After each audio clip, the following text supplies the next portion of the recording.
Good evening. My name is Rebecca Lemos Otero, and I'm the Executive Director of Humanities DC.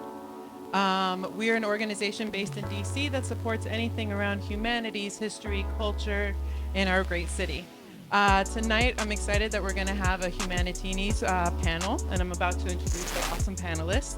But wanted to let anyone else know out there that if you are also interested in exploring something around DC history and you're just looking for that grant opportunity to help you get it off the ground, definitely check us out and learn more about our work. So, I'd like to introduce FolaSade Pyne, and she is a third-generation Washingtonian of both American and Nigerian heritage. As a product of two worlds, she passionately centers justice for Black people in her work. FolaSade studied political science at North Carolina A&T State University. After graduating during the Great Recession, FolaSade's journey led her to work in education, teaching DC public school students. Over the past 7 years, her career focus has been in issue advocacy at nonprofit organizations, specializing in gun violence prevention, healthcare, social impact, and racial justice. FolaSade is the host and executive producer of Unskripted Conversations. Unskripted Conversations is a revolutionary experience for Black people who have complex conversations about our community in a safe space. The conversations are interactive and will conclude with solutions. Panelists will discuss what we can do at an individual level, a systemic level, and what we can take home to implement with our families. So with no further ado, I'd love to introduce our host tonight. Thank you. Today we'll be discussing the topic of gentrification in our nation's capital, Washington, DC. And this is my hometown. This is a city where I grew up, my mother grew up, and also my grandmother grew up. And so this conversation tonight hits home. One of the things that I've noticed with gentrification is that it hits home for native Washingtonians, DC natives, to a different extent that a lot of people who are newer residents don't quite understand why we're so protective of our city and of our culture. I've witnessed firsthand the transformation of my city, the beautification of parts of my city where I've gone to places where I'd never visited in the past. I've seen the rise of luxury apartments, fast food, and high-end restaurants, new grocery stores. And so when you look up the literal term, the definition of gentrification, it's not a horrible thing. It literally means the making of something more refined, respectable, or polite. And so what we see, the beautification of DC aligns with that. But the reality of gentrification is that it's a mass displacement, removal, and uprooting of people, Black people, Black businesses, and the culture of the city. The cost of rent prices and home prices have skyrocketed over the past couple of decades. In 2019, DC was declared the most gentrified city in the nation. At the same time, mass incarceration plays a great role with this. And when a lot of our people are locked in cages and come back to the city, they don't recognize the place. It's completely transformed for the good and for the bad. And so tonight we'll be exploring the many aspects of gentrification. Before we get into the conversation, we have a short video which will bring us into this topic. Anybody can become homeless at any time. Homelessness does not discriminate. This is not the usual conversation starter, but when gentrification is a hot topic pouring over the chocolate city, this statement becomes a reality. Merriam-Webster describes gentrification as the process of making someone or something more refined, polite, or respectable. But we also know it as poor urban area being changed by wealthier people moving in, improving housing, adding new businesses, and displacing current inhabitants in the process. In the district, low-income residents are being pushed out of the neighborhoods at some of the highest rates in the country, according to the Institute on Metropolitan Opportunity. Neighborhood disputes have created huge movements in retaliation to the fast-changing demographics. Certain areas in Ward 6 have seen more than a 75% of their lower-income residents disappear.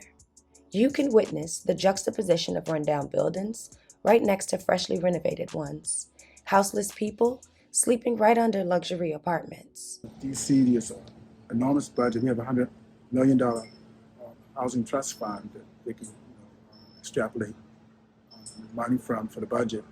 So it's just a matter of combining resources with other nonprofits who are engaged in the same activity and have the same goals. Which brings us to our discussion today.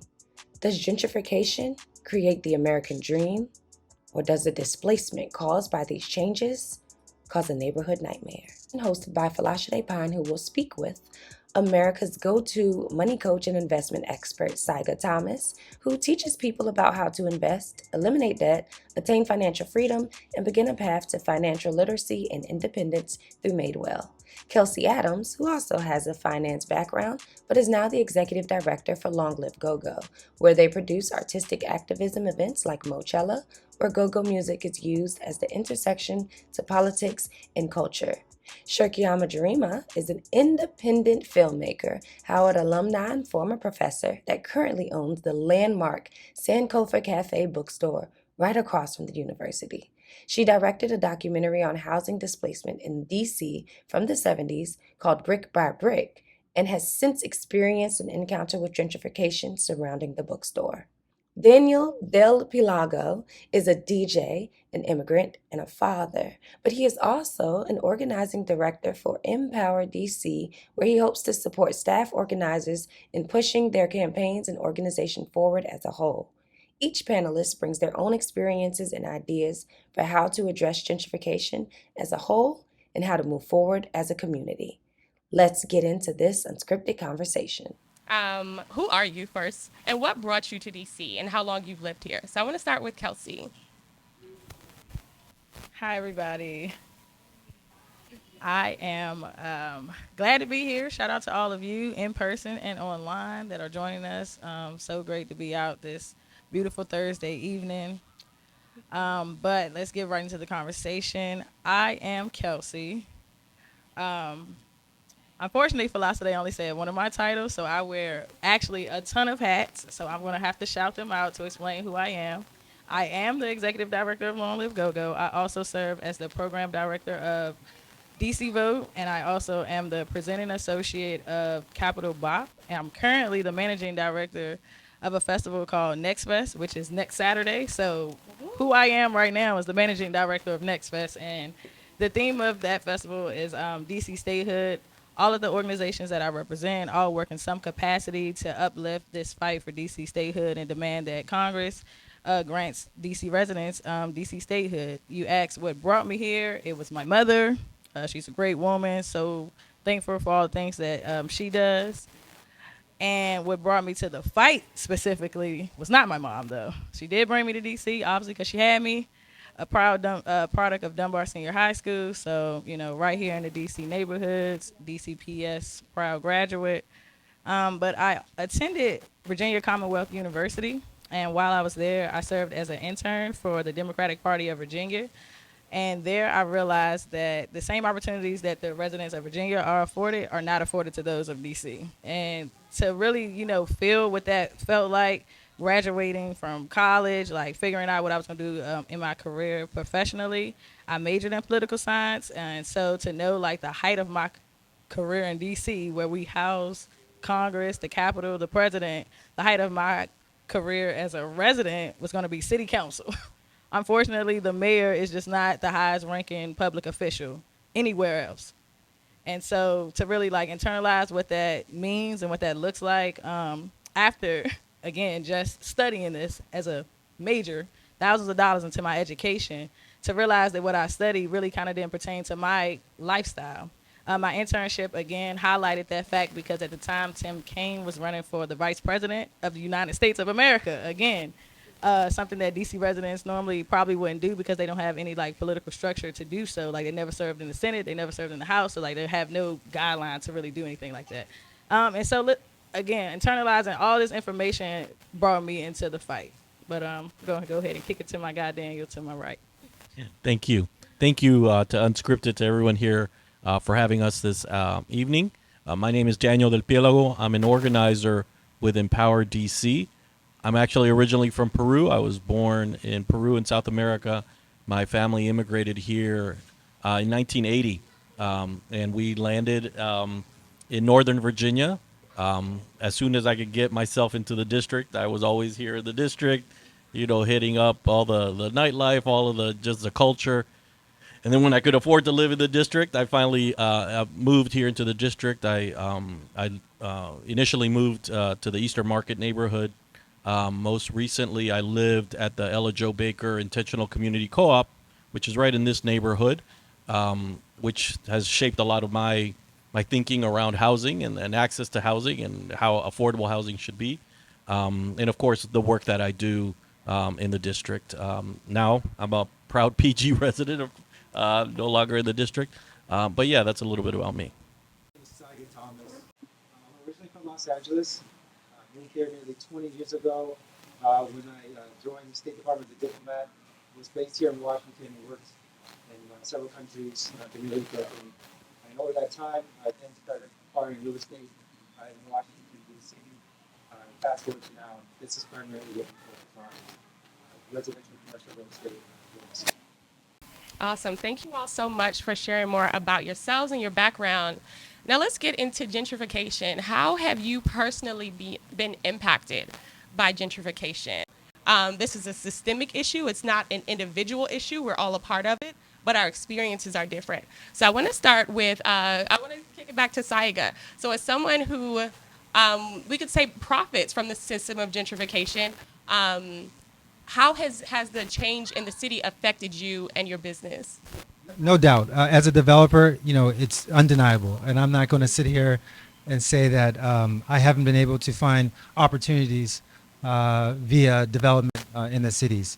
We first bought our first property back in 2005 here in Washington. And Washington was completely different at the time. I remember I came in from New York, and the taxi cab driver warned me not to pass Logan Circle going towards northeast side, and said, be careful, this is the city, you don't want to come over here. Obviously, it's a different story today. If you're living in Logan Circle, you're paying thousands of dollars in rent and so forth.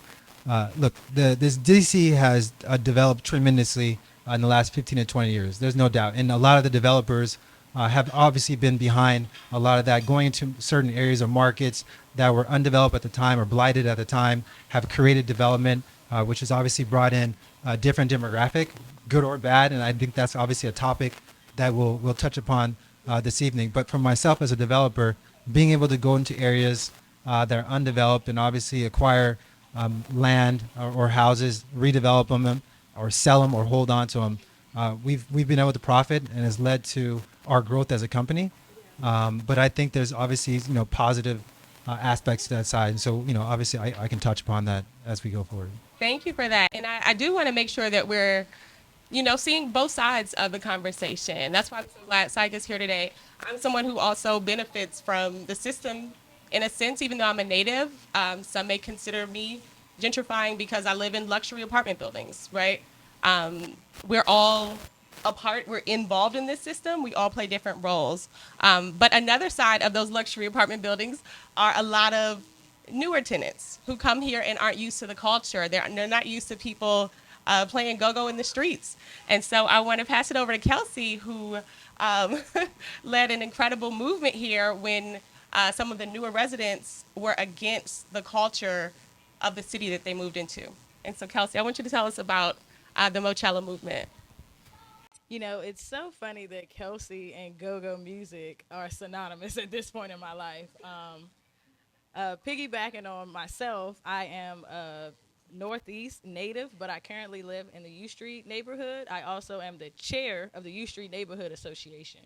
I'm the youngest African American voice inside of that organization as well. So how I experience gentrification is probably just, I would say, very different from anyone else. So I feel like firsthand, I probably didn't necessarily experience it. My mom was a paralegal.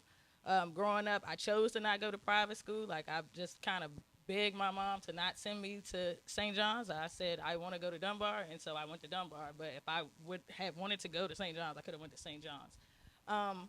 But what I did notice was when I was in my boss's office and the situation happened with the Metro PCS incident, that it wasn't necessarily the music that was the issue. It was the plight of, to be clear, white people moving into what used to be a predominantly black neighborhood.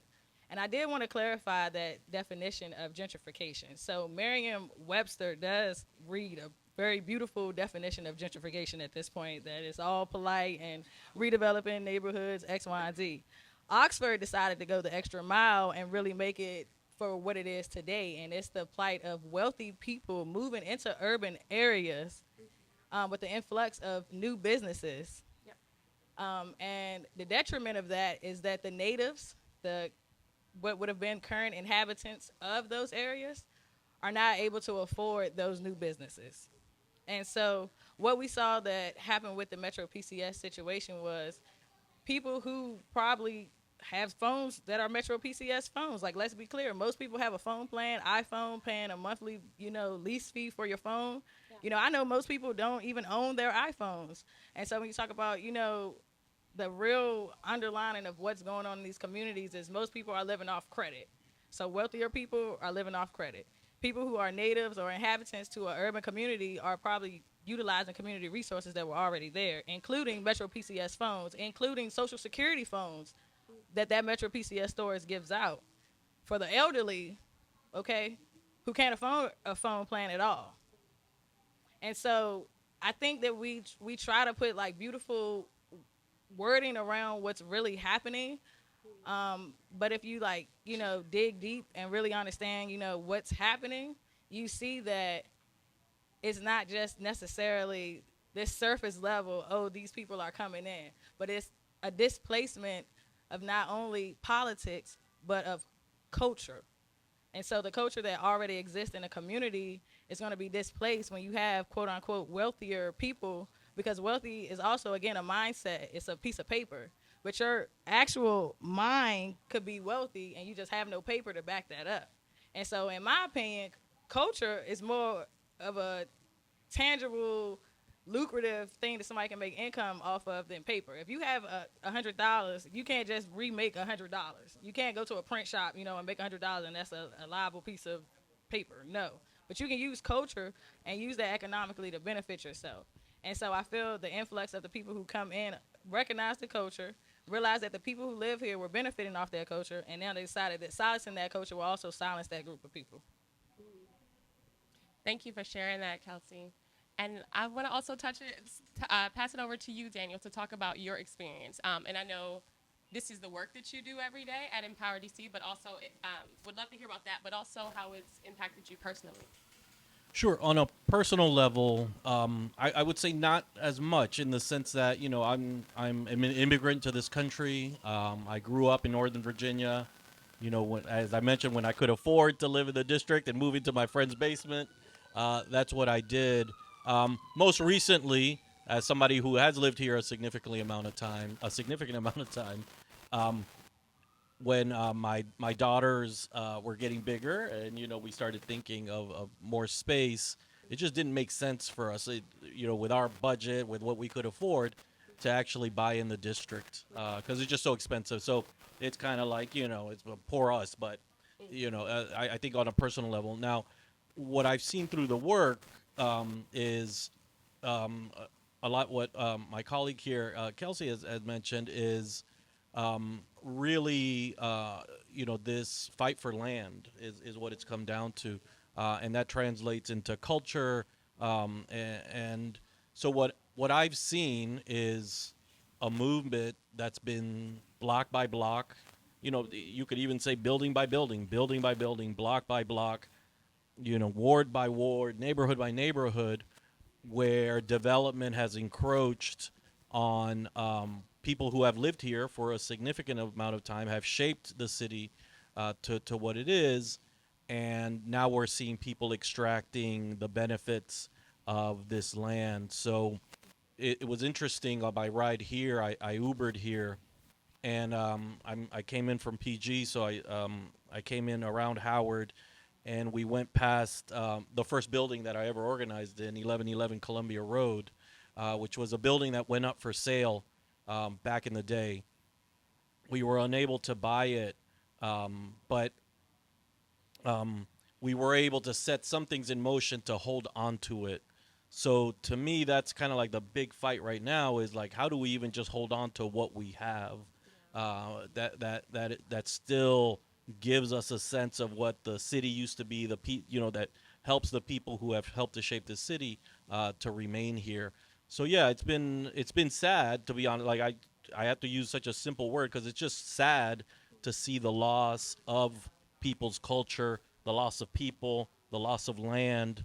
Just one quick story: I remember doing outreach up here at Georgia Avenue, and this was when they had knocked down Bruce Monroe School that used to be right on Georgia Avenue, right there between Irving and Columbia.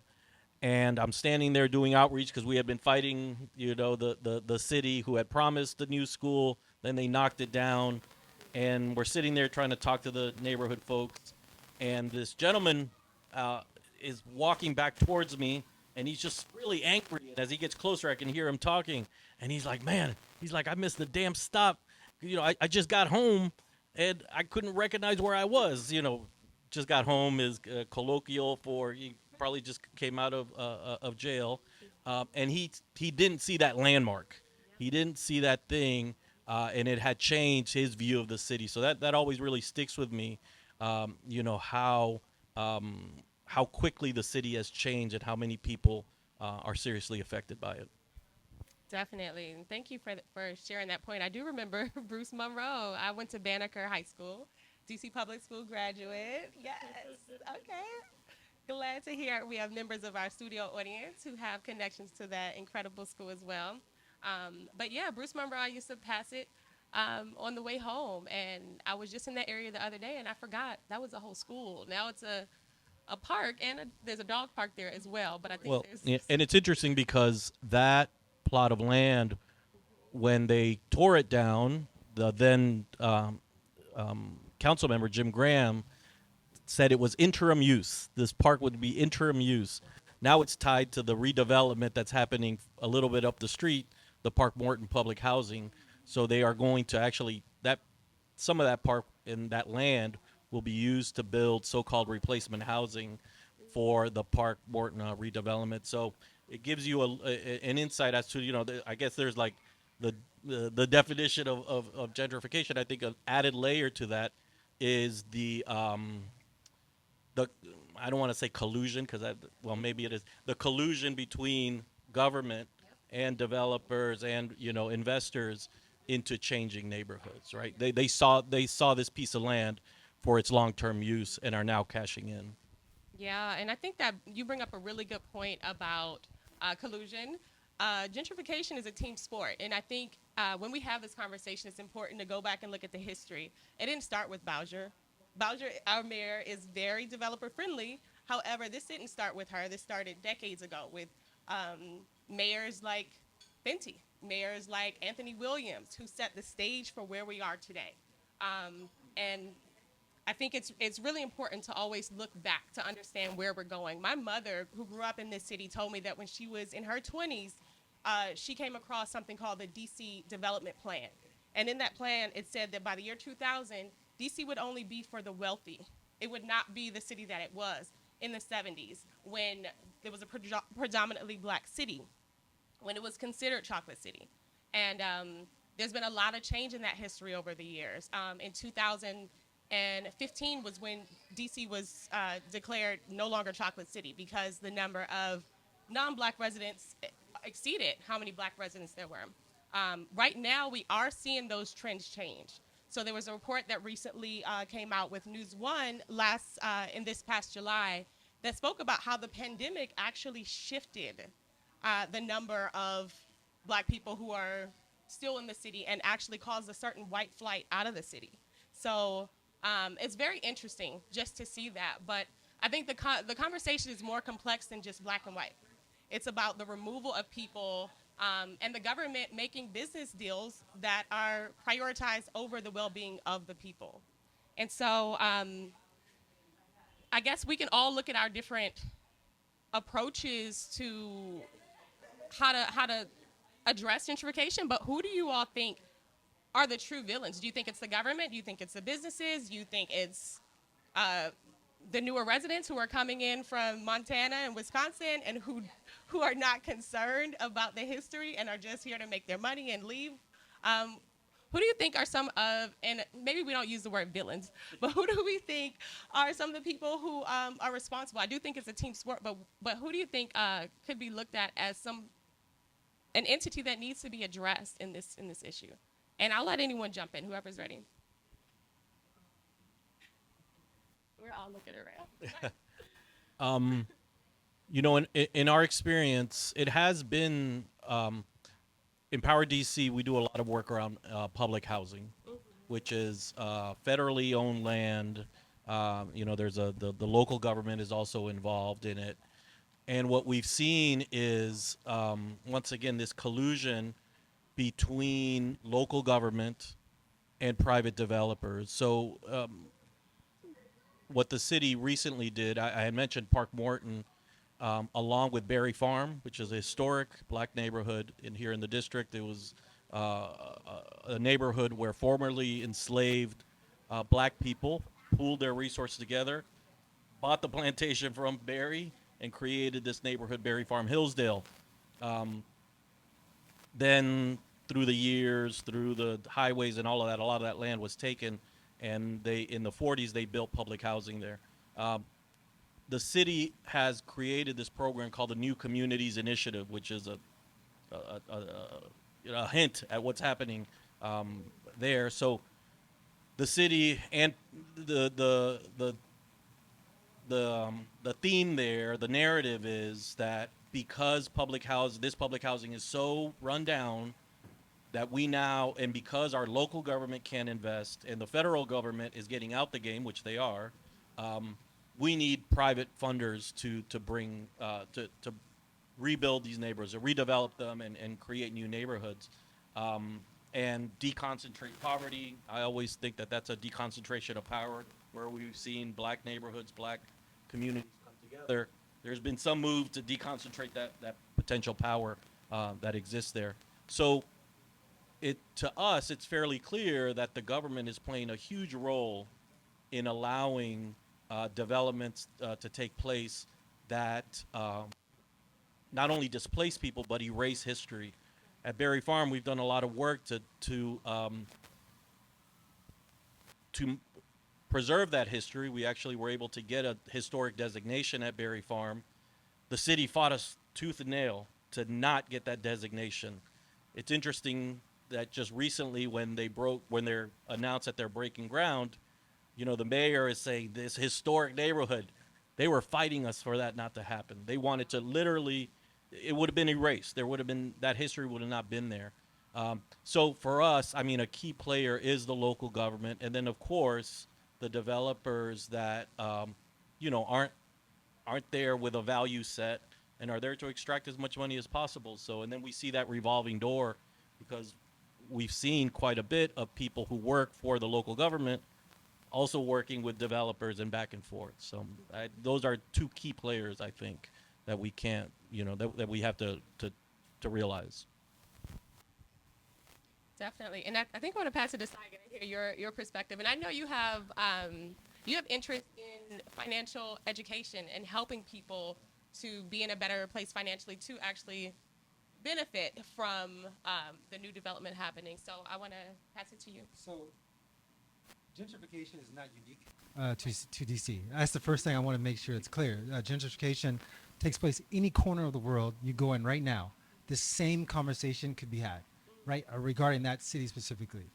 I think it's interesting. I'm listening to some of the words that are being sort of lobbied out there, such as villain, or the government allowing developments to take place. 'Cause I look at it in a different way. Okay. I look at it as collaborations, partnerships, facilitating development. You know, I think it's important to recognize that governments should not be in the business of building developments. Right? That is not their main business. It is saying, we're going to come in, get an architect, and we're going to hire a contractor to go build. Right? They're not efficient, and it should be left over to private companies. That way, your tax dollars are invested in a more efficient way.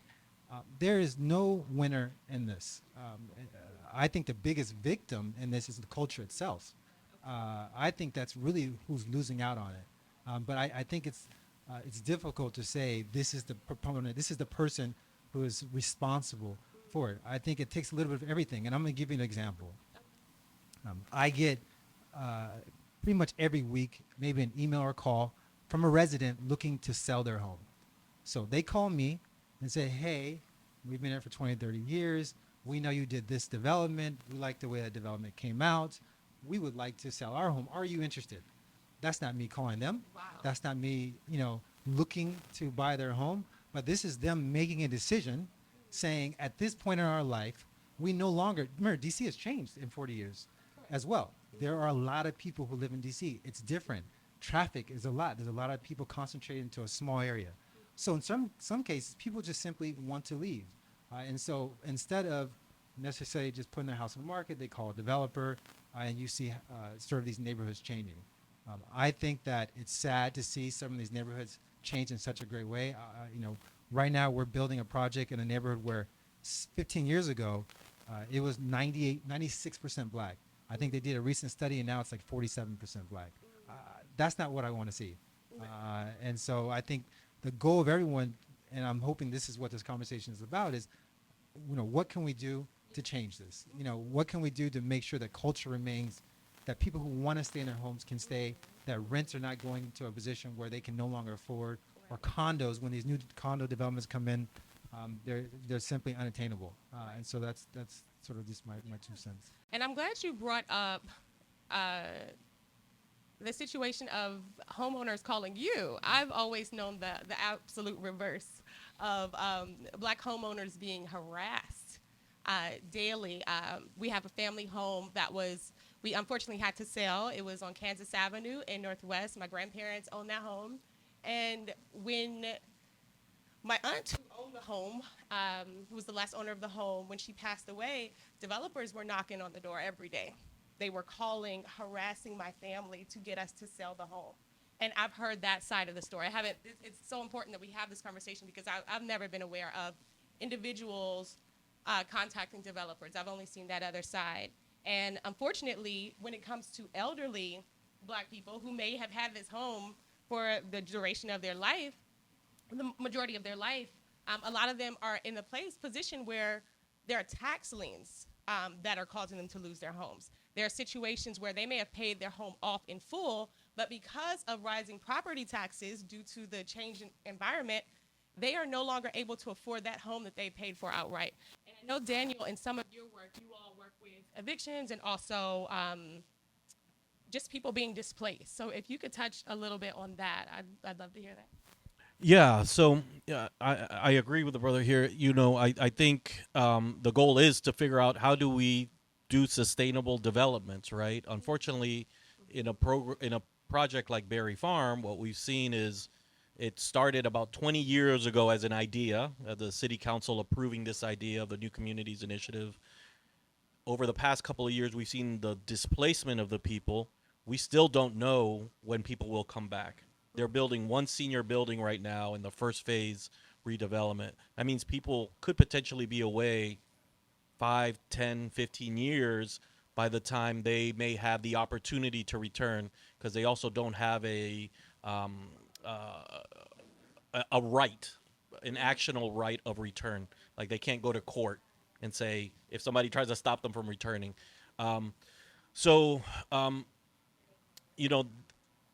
What we see is people just, being displaced. People being displaced through development, through conditions, right? I think that's the other big thing that we see is people just.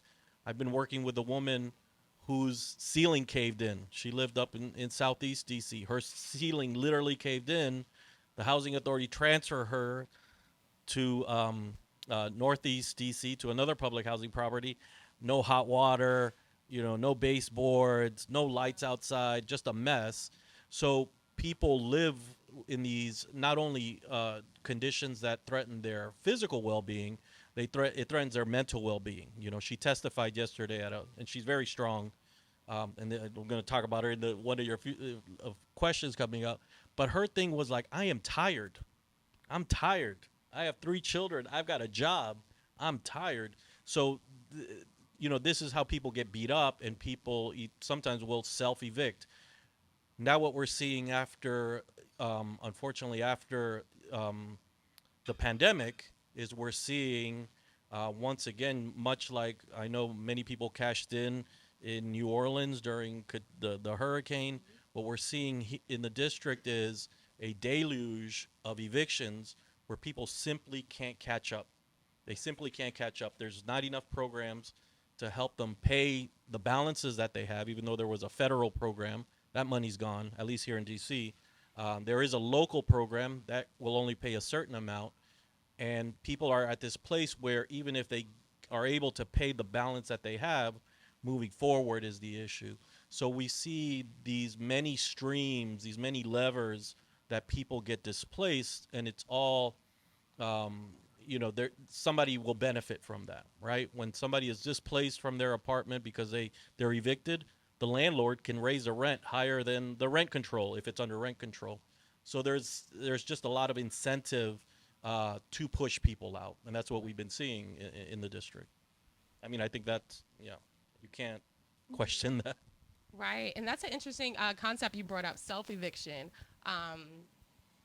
Yeah, very, very challenging to like comprehend. But yeah, some people are in a position where that happens. And I would say people who are forced to move out of the city, like you mentioned, PG County. My mom described it today as the 9th ward of DC. DC has 8 wards. PG County is that 9th ward because that's where so many people are forced to move out of when they are no longer able to afford the city, when they are in a position of being self-evicted as opposed to being forced out of the city.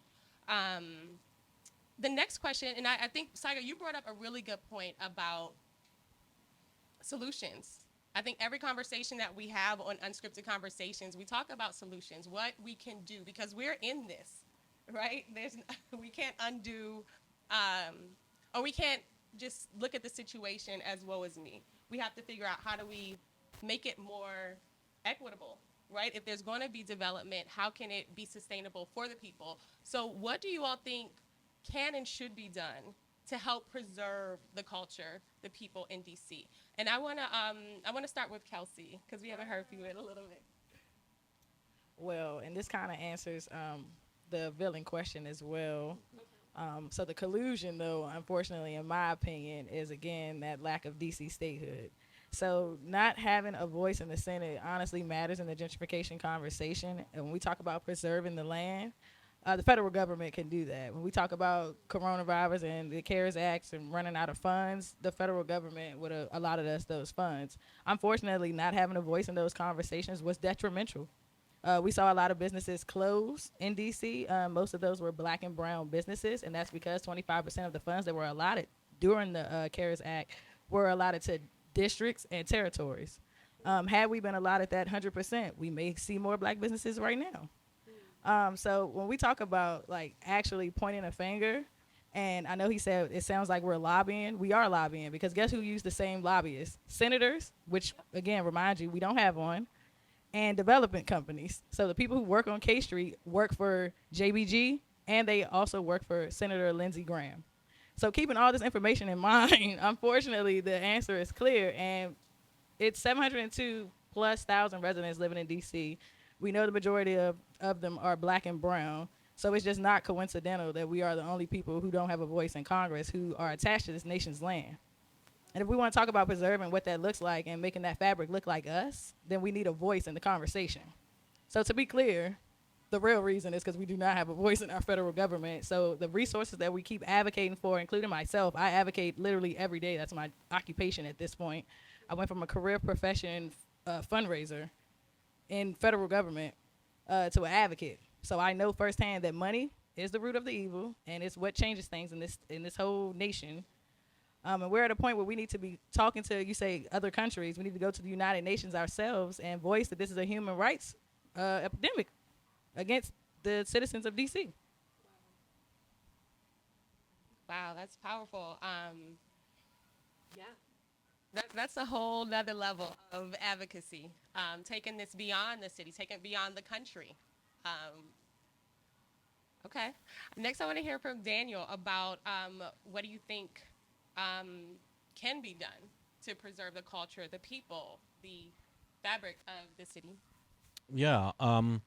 So I think, for us, we always say organize, right? Our thing is organize. People need to get organized, need to figure out what the issue is, how to fight it, and develop a plan to execute, right? So part of our work is not only to fight kind of, these big fights, but to really bring people together and either like uplift that those superpowers that they already have, or be able to help them develop them so they can be ready to fight. Because we realize that we are fighting issues, but we could fight any issue to build people power, right? So we need to change that dynamic where the very rich are the ones that have all the power in the city. So, some for specific things around the very specific work that we do, or like around public housing, we are we're fighting for an actionable right of return, so people who get displaced are able to return, not because they may be back on their rent, they will be out because they got caught with a J. Everybody else you step outside, you're smelling it, right? A person in public housing gets caught with a J, they could be thrown out of the program itself.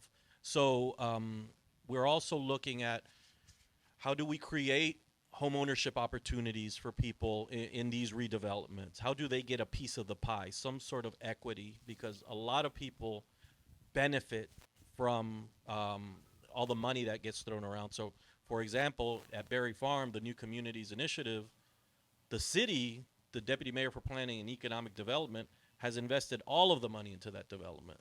The developer has not brought in one single cent. In fact, they get paid an administrative fee to move the project along, so called. So we need to, this is somewhat of a shift in philosophy and values, but we need to at the very least give directly impacted people a piece of that pie. So for public housing, what does that mean? Potentially something similar to TOPA, which is a Tenant Opportunity to Purchase Act. If this were a rent controlled building and the owner decided to sell it, the tenants could have a chance to buy it or assign their rights, which is good because then you can negotiate. In public housing, people don't have that right. So all they have, is this opportunity to return to a potentially redeveloped property. So I think that's a big piece, is holding on to what we got, making sure that folks are, have the tools to fight these big fights, because these are big fights, right?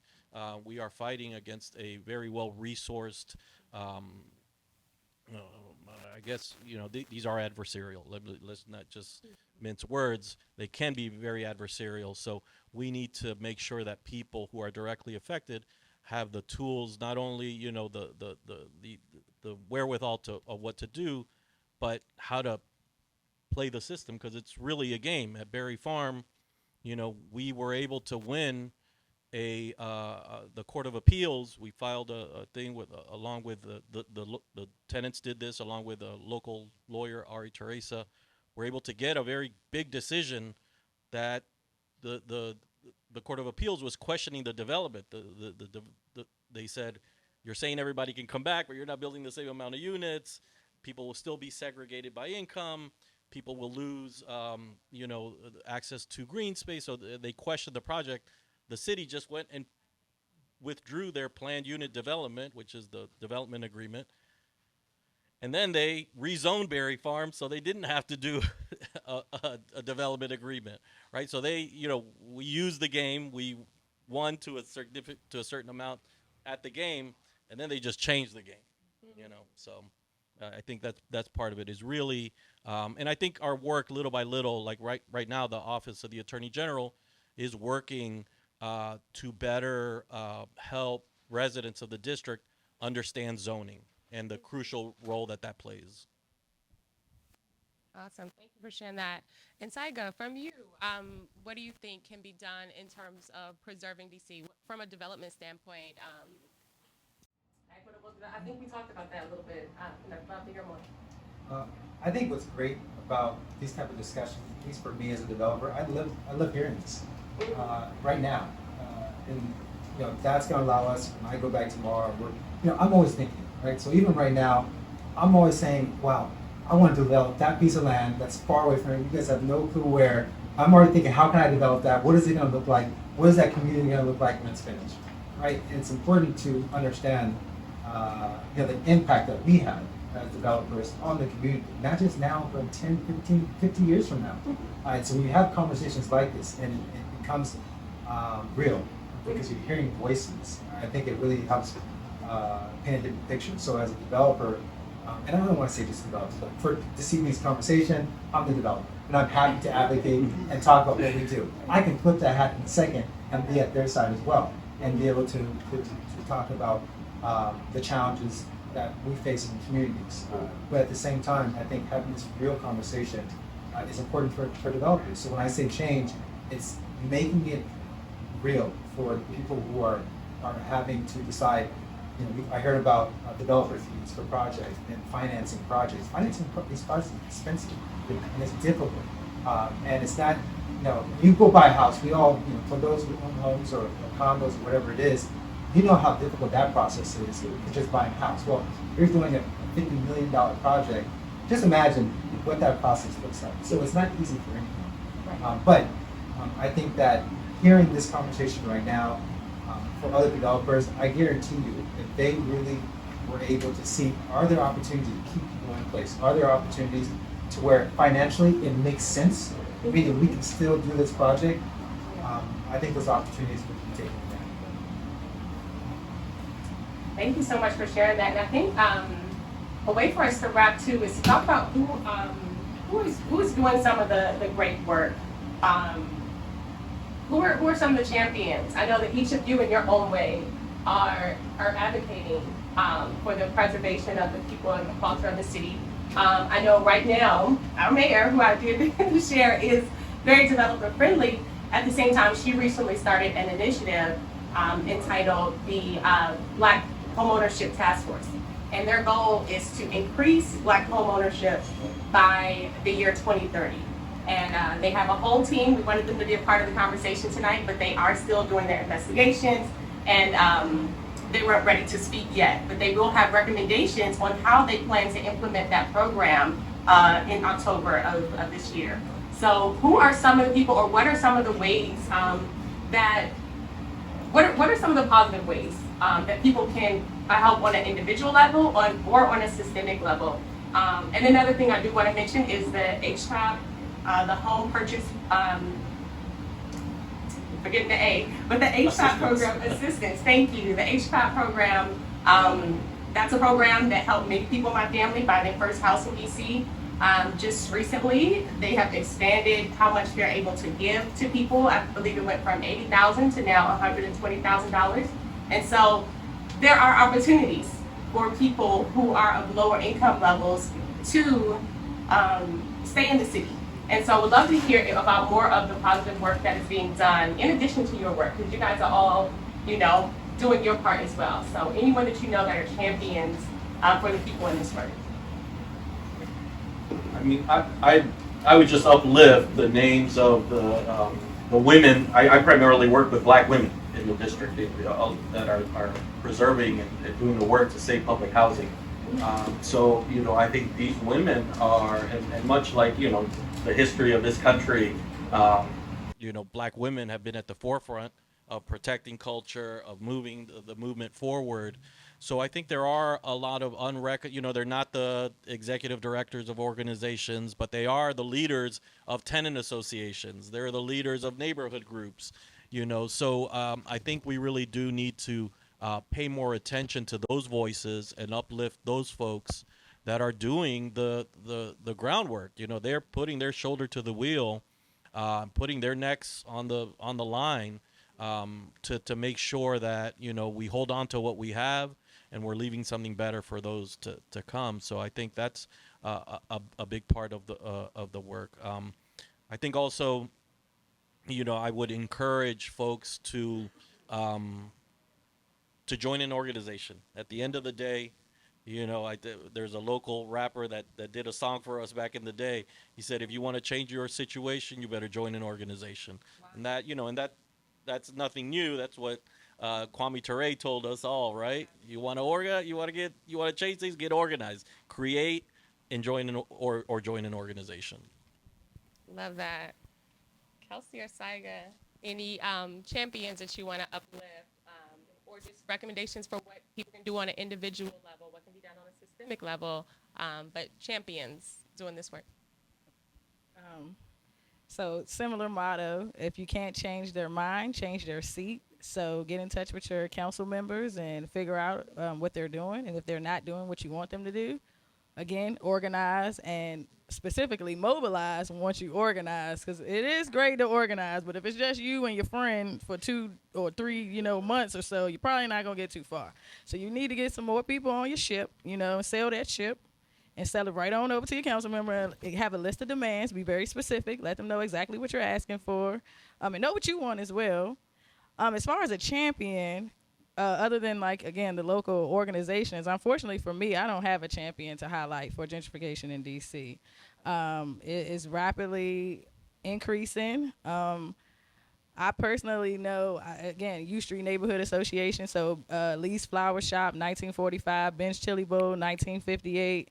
And me, I find myself the person who always has to go in these conversations and reiterate this information. And so that's also problematic for me.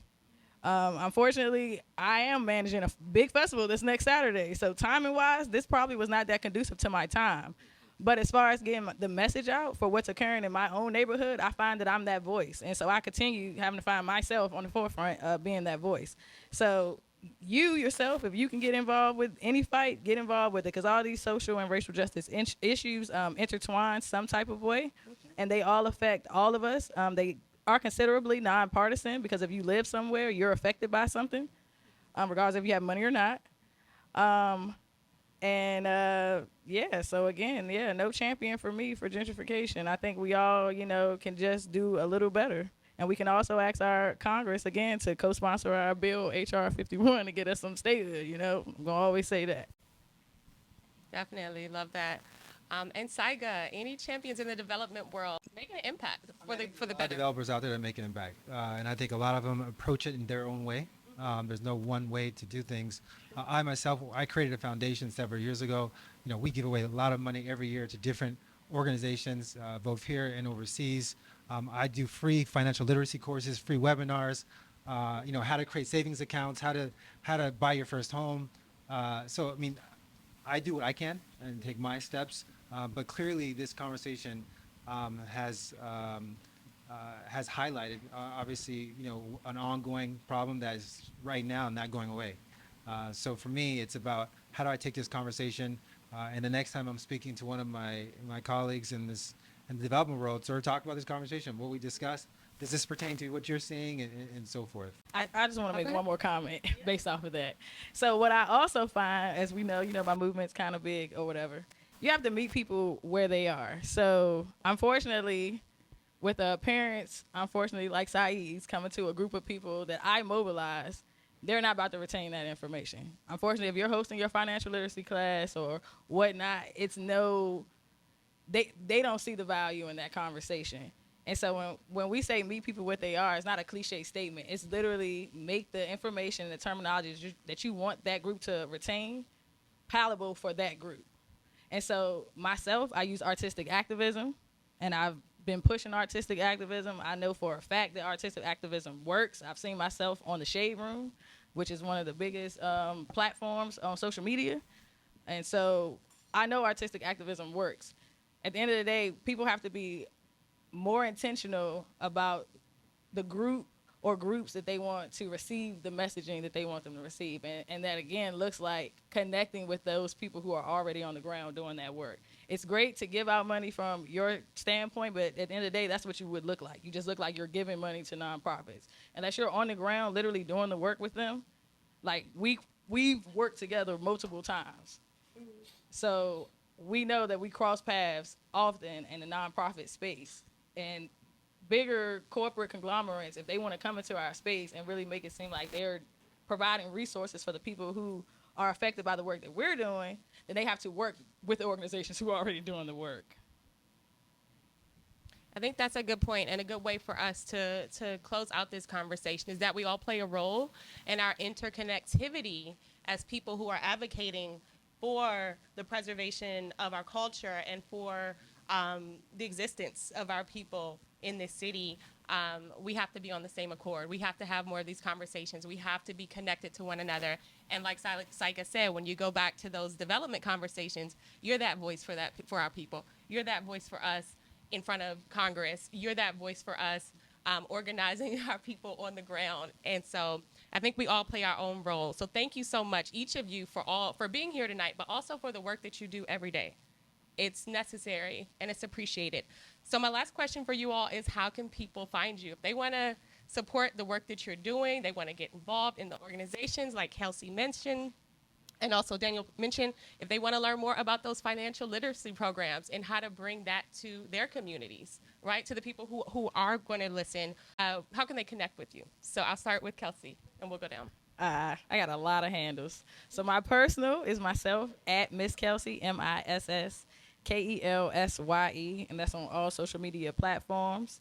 Please note in the bio, it says views are my own, so they are my own, and I can say what I want to say. This is a free country, and it's my First Amendment right. I like to utilize that. As far as business, Long Live Go-Go DC on all social media platforms, and also at DC Vote on all social media platforms. Also, Capital Bop, and that's capital with an A, on all social media platforms. I think that'll do it for all my socials. Thank you.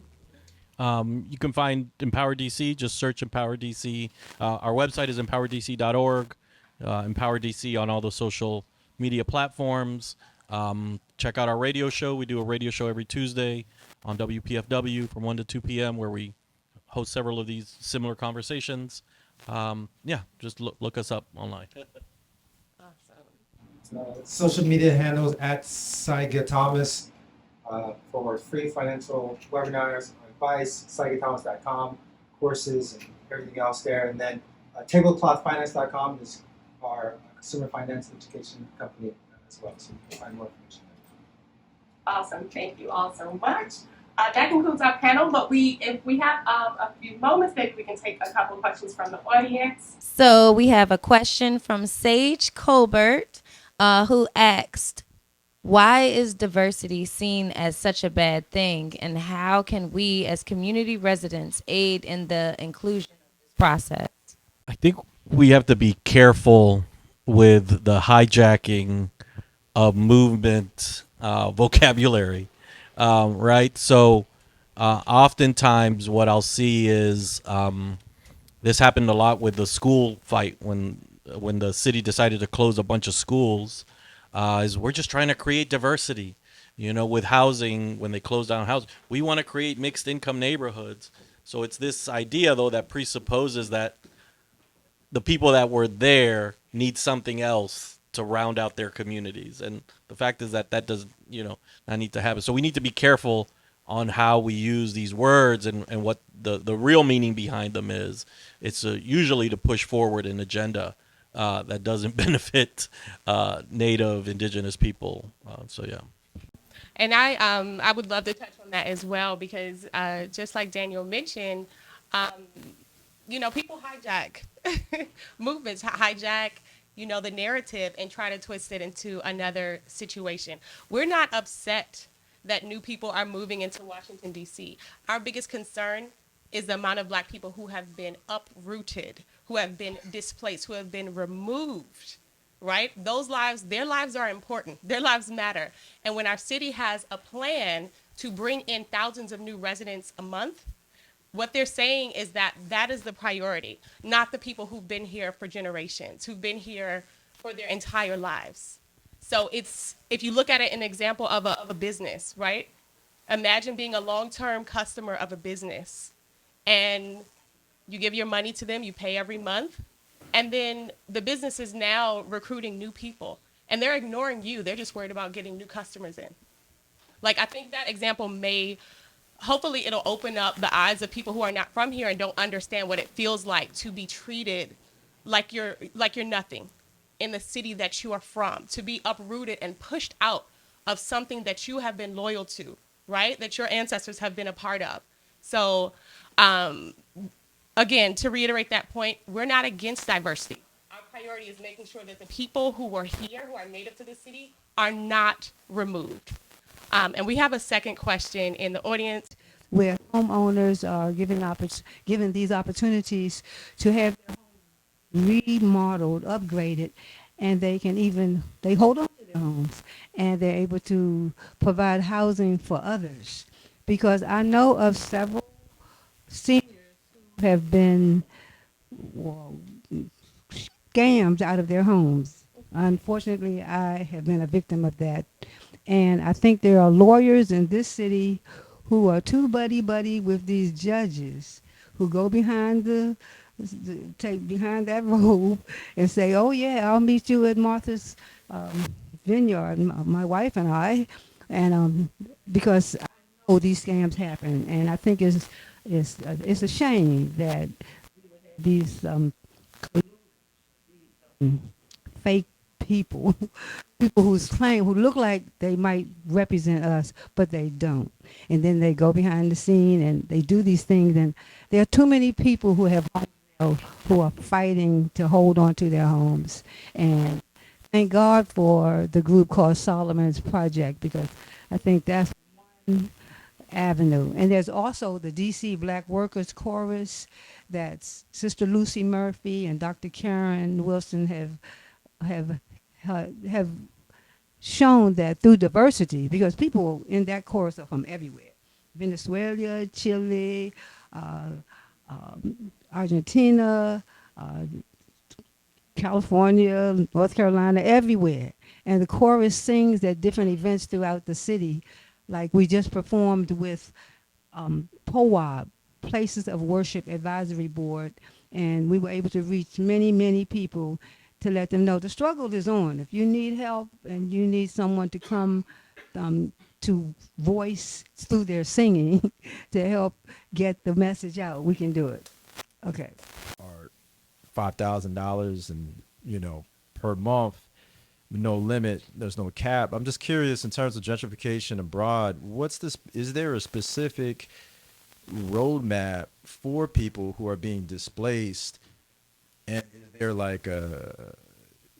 there a year, or is there something that we should, as people or supporters, I guess what is there a roadmap with a specific outcome for people who are being displaced? I think that's a great question, and that's something that organizationally I think we wrestle with, in the sense that because we're fighting the fight, it's hard to capture those that history. So I think that's really important, that as we move forward, we do document what has worked, what has not worked. I am not aware of anything like specific that could be like something that's adapted around the world. I will say that I think it is really important, and that's, for us, it's been really important now to, as my organization has grown, we're about to be 20 years old, is how are we capturing the work that we've done? So I think that's really important, something I think, that as a movement, we really should work on and develop, these tools that really allow us to reflect on what has worked, what has not worked, and how do we move that forward. Oh, wow. We have the youth. Oh, my gosh. This is one of my favorite young people. This is Tyson. Tyson is, I could give him a whole introduction, but I'm going to let him answer his question. But Tyson is just an incredible, talented young man. And I'm going to just pass you the mic because I know you have a lot to say. At my school, it's very diverse. A lot of people go through different things. And I came from a restaurant down the street, and we were talking, and I asked, how can we change, this world? And there's so many things that you can do, but at the same time, you really don't know how to do it. There's many options that you can choose from, but I'm not going to get into that. What I'm about to do is, diversity is a big thing in this world, and I was wondering, what could you do to, change how the people, change how the people use the people that give them money. So this building that we're in right now, they give the world money or the government money so they could do other things. But the government chooses to do things they want that really affect the people in the areas that they work for. And the presidents, we control the presidents if you think about it, because we give them the money so they can make more money, because there's factories to make money, there's factories to make the things that help other people make money, like these tables around us, the couches, the lights.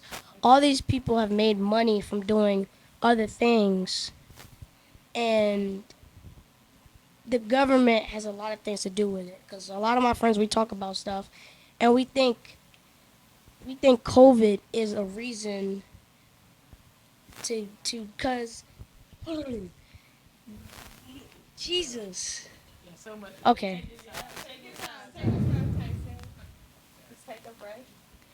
Me and my friends went through a project for school, and we thought that COVID started because of the government, because they have all these things to make this. They have all the things to make the cure. So that means that they have all the things to make what is the creation of the cure. So the cure is for COVID.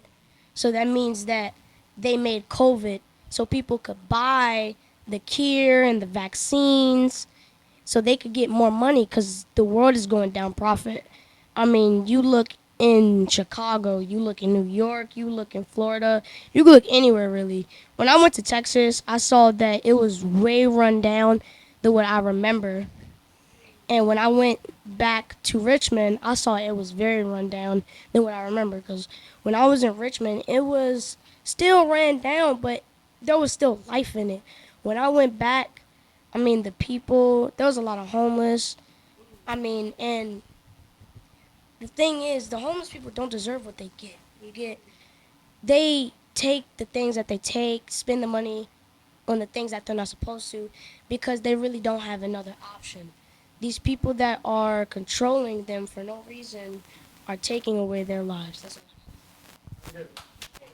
Wow, thank you, Tyson. You brought up a lot of points. You talked about the profiteers from the pandemic. You talked about the homeless community, which is growing in so many cities. As we see the rise of luxury buildings, we see the increase in homelessness. So Tyson brought out a lot. I don't know if you had a specific question, Tyson, but I think I remember him asking about just how we can live together more peacefully. I think he mentioned something about that, about diversity. And I think what we touched on earlier may address that. Also want to keep the floor open in case anyone had a response to anything Tyson mentioned. I want to shout out Tyson. Tyson, that was such a wonderful spill you just gave us. I'm so glad you're in tune with what's going on. I actually have a curriculum in high school. It's called GO-GO, Human Rights and Social Action. So I appreciate, the youth trying to figure out how to be politically involved. I feel like, though, your question was, how do you continuously be the change with all the people around you having wild stuff going on, right? Am I right? And so I'm going to take a line out of a book, and this one's from Gandhi, so we all know this one. You be the change that you want to see in the world. So your friends are mirrors. They're more than likely going to do what you do. Birds of a feather, they do flock together, unfortunately. So, and I say unfortunately because if one person's doing something bad, his group of friends or her group of friends are probably going to be bad. But if the one person is good, 9 times out of 10, the rest of the group is going to be good. I'm glad, though, that you picked up on something about the COVID. I don't know if you really picked up on it, but you picked up on something. And you are right with drugs and the whole pharmaceutical whole lane in this country. So Big Pharma, if you ever get the opportunity to read up on these people, they're called Big Pharma. And that's an actual group of people. And you are right. They are here to displace black and brown people. It was this thing called the War on Drugs. And Big Pharma was one of the big pockets behind that. And so they were just dropping drugs in black and brown neighborhoods to essentially Unfortunately, I know you 10, but kill people that look like me and you, bro. And so I'm glad that you are recognizing this now. So what I'm telling you is you have an opportunity at 10 to constantly be a voice. So my job is to encourage the youth to come out. I'm not the youth anymore. So I don't know how encouraging I am. I try to bring some tight entertainment and hope that they, get involved with that and then be like, okay, well, what else can I do? But for you to already, trying to figure out what to do, the one thing I ask for you is to continue doing what you're doing. Yes, Ashe. right. Thank you. Yes, Tyson, keep using your voice. And as everybody on this panel mentioned, they are using their voice in a different way, whether it's Syga, going back and being the advocate for the people in those conversations, in those rooms with other developers, whether it's Daniel, again, advocating for the people directly on the ground, in the streets, fighting for people, and whether it's Kelsye, who is advocating for statehood for all of our people in this city. We all have a role to play. And so I want to thank you all for being here. Thank you for your work. Thank you to all of our audience who asked questions and for everybody for just being here.